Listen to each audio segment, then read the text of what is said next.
तो हेलो छोटे भाई छोटी बहन, कैसे हो आप सभी लोग। वेलकम है हमारे यूट्यूब चैनल में आदित्य एग्जामिन। और आज हम लोग देखने वाले हैं क्लास 12th के बोर्ड के केमिस्ट्री सिलेबस को। केमिस्ट देखिए, किसी भी बुक को स्टार्ट करने से पहले आपको उसका सिलेबस समझ में आ जाए तो वही बड़ा बात है। और ये आपको पता रहेगा कि कौन सा चैप्टर आपको ज़्यादा मार्क्स देगा। ये सब आपको पूरे एक ही स्लाइड में दिया गया है, एक ही वीडियो में दिया गया है कि कौन सा चैप्टर कितना इम्पोर्टेंट है और कौन सा कितना मार्क देगा और कौन सा आपको छोड़ देना है या फिर कौन सा एक्स्ट्रा पढ़ना है। एक्स्ट्रा चैप्टर के बारे में भी दिया गया है। अगर जो आप बोलिएगा तो एक्स्ट्रा चैप्टर का मैं वीडियो आपको बाद में अपलोड कर दूंगा। बाकी अभी आप सिलेबस देख लीजिए, ठीक है। तो चलिए हम शुरू करते हैं अपने पहले चीज से। तो वो है जो है फिजिकल केमिस्ट्री। फिजिकल केमिस्ट्री से आपको स्टार्ट करना है। आप लोग ज्यादा टाइम देखिएगा तो ये chapter number 2 liquid state. Liquid state को सभी टीचर्स पहले स्टार्ट करते हैं। कैसे स्टार्ट पहले, फिर इस सब को बाद में स्टार्ट करते हैं। यानी चैप्टर 2 चैप्टर 3 को बाद में स्टार्ट किया जाता है, ठीक है। तो चलिए यहीं से बात स्टार्ट करते हैं। यहाँ पे एक में चैप्टर दिया हुआ है और दूसरे में मार्क्स दिया हुआ है। हम बढ़ते हैं अपने पहले चैप्टर की ओर, द सॉलिड स्टेट्स। और चैप्टर नंबर 1 का मार्क्स कितना है, 4 नंबर मिलेंगे। चैप्टर 1 पढ़ने पे आपको कितना नंबर मिलेंगे, 4 नंबर। तो देखिए चैप्टर द सॉलिड स्टेट्स आपको किसके बारे में बताता है। जो हमारे प्रकृति में सॉलिड चीजें पाई जाती है उसी के बारे में आपको चैप्टर 1 बताता है कि सॉलिड स्टेट कितना चीज सॉलिड है, उनका मॉलिक्यूल पास पास है, क्यों पास पास है, क्यों दूर नहीं है और कैसे करने पे वो दूर हो जाएंगे। ये सब किसमें बताया जाता है, द सॉलिड स्टेट्स में। अगला चैप्टर है लिक्विड स्टेट। तो लिक्विड स्टेट में चैप्टर नंबर ये आपको 5 मार्क्स देते हैं। ये इंपॉर्टेंट है इसलिए यहीं से शुरू करते हैं, ठीक है। और ये चैप्टर थोड़ा सा कंपटीशन के हिसाब से बोले तो थोड़ा सा लंबा बड़ा है। आपको कुल कितना मार्क्स का पूछता है, 70 मार्क्स का पूछता है और 30 नंबर किसका होता है, प्रैक्टिकल का होता है। आपको ऐसे में आपको बताया जाएगा 35 मार्क्स का। किसी चैप्टर को ज्यादा करके पूछा जाता है इसको ऑब्जेक्टिव, सब्जेक्टिव, 2 मार्क्स और 5 मार्क्स तीनों में पूछता है, इसलिए इसको टीचर्स लोग ज्यादा अहमियत देते हैं। तो यही लिक्विड स्टेट है। आपको बताया जाएगा कि लिक्विड स्टेट क्या है, किस लिए है, क्यों है। तो यही सब आपको बताया जाएगा लिक्विड स्टेट में, ठीक है। तो ठीक है। और फिर लिक्विड स्टेट आपको किस लिए जरूरी है तो ये सब आपको बताया जाएगा इसमें। और ये कितने मार्क्स का है, 5 मार्क्स का। अगले चैप्टर की ओर बढ़ते हैं, इलेक्ट्रोकेमिस्ट्री। देखिए जिस केमिस्ट्री में, इलेक्ट्रोकेमिस्ट्री मतलब केमिस्ट्री में इलेक्ट्रिक चीज को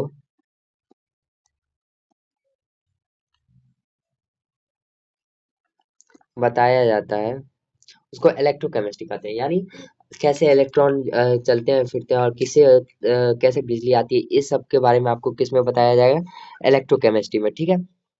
अगले चैप्टर की ओर बढ़ते हैं। चैप्टर नंबर 4 है केमिकल काइनेटिक्स। केमिकल काइनेटिक्स क्या होते हैं, इसमें आपको बताया जाएगा केमिकल कैसे मिलते हैं, किस अनुपात में मिलते हैं और क्यों मिलते हैं, मतलब कौन से मिलने पे ज्यादा भयानक रिएक्शन होगा। और ये सब आपको बताया जाएगा चैप्टर नंबर 4 में। चैप्टर नंबर 5 है सरफेस केमिस्ट्री। यानी सरफेस यानी ग्राउंड लेवल पे जो केमिस्ट्री होती है, बीकर में ये डालने पे ये निकलता है और यहाँ पे ऐसे इतना डालने पे, ये सब आपको सरफेस केमिस्ट्री में बताए जाएंगे। जो कि वो 4 मार्क्स का है।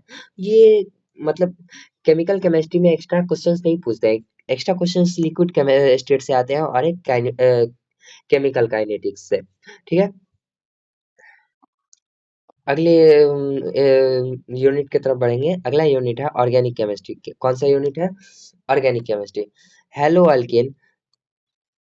हेलो अल्केन जो है वो चैप्टर नेम है। इसमें आपको अल्केन के बारे में बताया जाएगा, अल्केन के सारे प्रकार के बारे में बताए जाएंगे, ठीक है। और यही सब है हेलो अल्केन के में। और ये 4 मार्क्स आपको ऑब्टेन करा देगा और ये इसे अच्छे से पढ़िएगा। कैसे पढ़ना है, अच्छे से पढ़ना है ताकि आपको बहुत अच्छे से समझ में आ जाए, ठीक है। Alcohol, phenol and ether. Alcohol, phenol and ether ये सब आपको अच्छे मार्क्स दे देंगे, ठीक है। Aldehyde, ketone and carboxylic acid ये आपको 6 मार्क्स दे देंगे। इसे पढ़ना है क्योंकि इसमें भी एक्स्ट्रा, अब बोले तो ऑब्जेक्टिव भी पूछता है, सब्जेक्टिव 2 मार्क्स भी पूछता है, 5 मार्क्स एक दो पूछता है कहीं कभी कभी। तो एमाइन हो गया, ये 4 मार्क्स आपको दे देगा। बायोमोलिक्यूल, ये आप चैप्टर पढ़िएगा, ये सबको मैं इसलिए एक्सप्लेन नहीं कर रहा हूँ क्योंकि आप चैप्टर पढ़िएगा तभी एक्सप्लेन हो सकता है। इसमें आप ये समझ लीजिए कि सिर्फ आपको कैसे बताऊँ, जैसे हम पानी के अंदर जाकर पता कर सकते हैं ना वो कितना गहरा है। पत्थर फेंकेंगे, जाएगा डूब जाएगा नहीं मालूम। लकड़ी हम कितना अंदर दे सकते हैं, नहीं ना। हमारे पास उतना अंदर देने के लिए लकड़ी भी होना चाहिए ना, तो इससे पता चलेगा कितना पानी गहरा है। लेकिन आपको पानी के अंदर जाना पड़ेगा तब ना आपको पता चलेगा पानी कितना गहरा है। तो इसलिए मैं इस चैप्टर सबको उतना नहीं बता रहा हूँ, सिर्फ मार्क्स बता के छोड़ दे रहा हूँ। ये आप चैप्टर मैं पढ़ाऊंगा तब आप लोग को समझ में आ जाएगा कौन सा चैप्टर कितना वेटेज का है। और 2-4 चैप्टर जैसे ये 6 नंबर का है तो ये आपको पढ़ना ही है ना। और सब चैप्टर आप अगर जो गद्दारी करोगे अभी पढ़ाई के साथ तो पढ़ाई आपके साथ गद्दारी करेगा। और मन लगा के पढ़ना है, शुरू से पढ़ना है। और इसलिए ना मैं आपके लिए इतना मेहनत कर रहा हूँ। ये मुझे पूरा स्लाइड बनाने में कम से कम 4 घंटे लगे होंगे, तब जाके ये स्लाइड तैयार होती है। और वीडियो बनाने में 1-2 घंटा लग जाता है, एडिटिंग करने में। लेकिन मैं करता हूँ क्यों? क्योंकि इससे मेरी भी हेल्प हो जाती है, आप लोग की भी हेल्प हो जाती है। और आप लोग पढ़ाई अच्छे से करोगे तब ना आप कुछ अच्छा बन पाओगे। आपको पेरेंट्स को भी जवाब देना होगा ना। तो गद्दारी ना करते हुए आप चलिए अगले चैप्टर की ओर बढ़ते हैं। अगला चैप्टर है पॉलीमर। अब आप देखिएगा कि हाँ ये चार्जर है, इसको छोड़ देते हैं, ऐसा नहीं होता है आपको।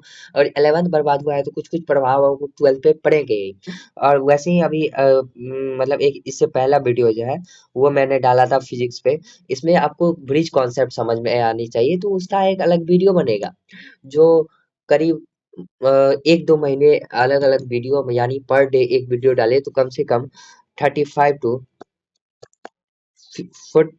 40 डेज आपको लग जाएंगे ब्रिज कॉन्सेप्ट समझने में। अगर कोई 11th के साथ पूरा 11th उसका बर्बाद है तो वो ब्रिज कॉन्सेप्ट ना पढ़े जा ही नहीं सकता है। जैसे उसका फर्स्ट ही चैप्टर है इलेक्ट्रोमैग्नेटिज्म। इसमें आपको पढ़ाया जाएगा रोटेशन मोशन, ये सब। अगर जो आप रोटेशन मोशन नहीं पढ़े होइएगा तो कैसे बनाइएगा उसका न्यूमेरिकल।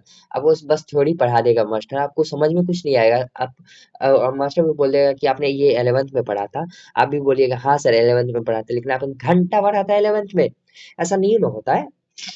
मैं वीडियो बना दूंगा, उसको कोई टेंशन नहीं है। आप वन शॉट देके नहीं होगा। मैं रियलिटी चेक दे रहा हूँ ना आप लोग को। रियलिटी चेक एक बार जरूरी है, आप रियलिटी चेक ले लीजिए। क्योंकि घंटा अगर जो आप 11th में नहीं पढ़ेगा तो 12th में घंटा मार्क्स नहीं आएंगे।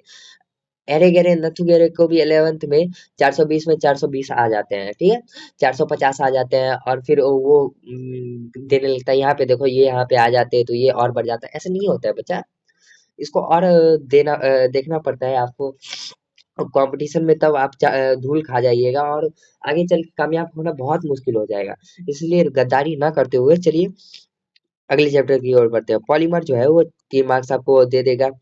केमिस्ट्री इन एवरीडे लाइफ, ये हम आप ये इससे भी समझ सकते हैं। डेली जो हमारे लाइफ में केमिस्ट्री होता है, दवाइयाँ भी केमिस्ट्री की देने है ना। ये सब आप पढ़िएगा किस चैप्टर में, chapter number 12 chemistry in everyday life, ठीक है।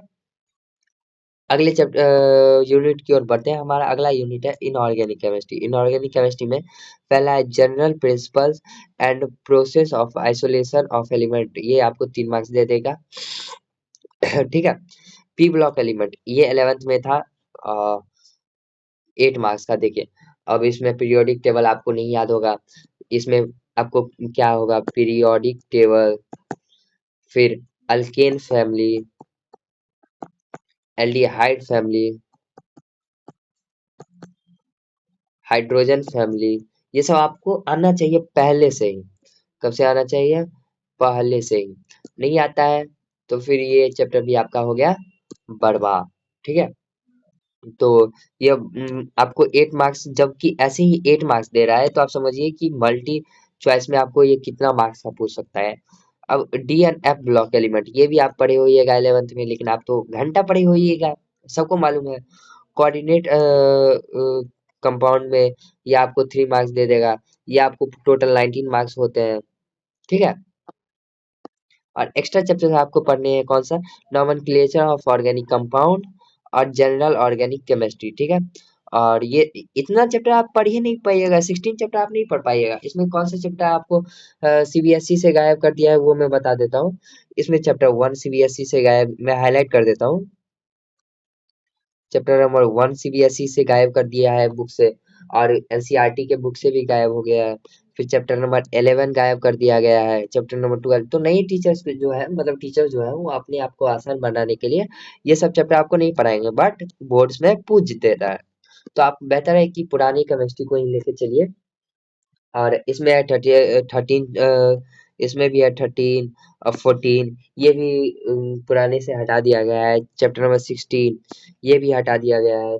ठीक है, तो ऐसे काम करता है कि पुराने से हटा दिया गया है, समझे। और एक बात अभी बोल रहा हूँ, मन लगा के पढ़ो, जो होगा आ जाएगा अच्छे से। अगर 11th बर्बाद है ना, कोई बात नहीं है, मैं बना दूंगा एक्स्ट्रा वीडियो। मतलब इसका मतलब ये नहीं है कि एक्स्ट्रा वीडियो मैं ही बना दूंगा और रखे रहेगा प्लेलिस्ट में, लेकिन नहीं, उसे देखना भी है।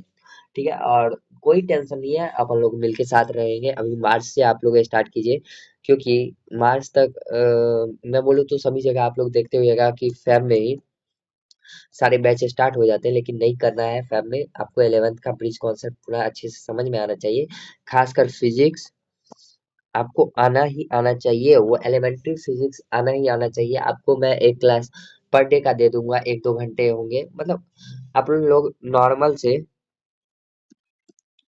हाई लेवल तक एक ही वीडियो में चले जाएंगे। मतलब अभी 10 मिनट्स पे यहाँ यहाँ है, और 15 मिनट्स पे यहाँ हो जाएंगे।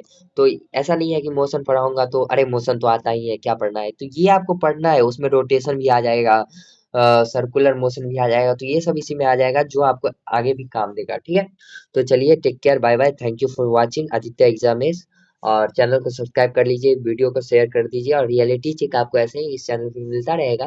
बुरा मत मानिएगा, सबके लाइफ में होता है, सब बच्चा ऐसा गलती करता है, मैंने भी किया था। और बस आज के लिए बस इतना ही। और जो भी दिक्कत हो आप लोग भैया मेंटोर समझ के मुझे आप समझिए और डीएम करिए, मैं आपको हर एक प्रॉब्लम में साथ हूँ। Take care, bye.